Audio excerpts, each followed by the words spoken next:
دل جب سخت ہو جاتے ہیں تو پھر آنکھیں آنسوؤں سے لبریز نہیں ہوتی ہیں، پھر آنکھوں سے آنسو نہیں آتے ہیں۔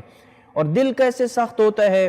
جب انسان اتنے زیادہ گناہ کرتا ہے تو پھر دل سخت ہو جاتا ہے۔ یہی وجہ ہے کہ امام محمد باقر علیہ السلام سے ایک روایت ہے کہ امام علیہ السلام فرماتے ہیں کہ جب انسان گناہ کرتا ہے تو اس کے دل کے اندر ایک سیاہ نقطہ پیدا ہو جاتا ہے، اور جب وہ ایک کے بعد دوسرا گناہ کرتا ہے تو وہ نقطہ جو ہے وہ پھیلتا جاتا ہے۔ جب اس کے گناہوں کی تعداد بڑھتی چلی جاتی ہے تو پھر اس کا جو دل ہے وہ مسلسل سیاہ ہوتا چلا جاتا ہے۔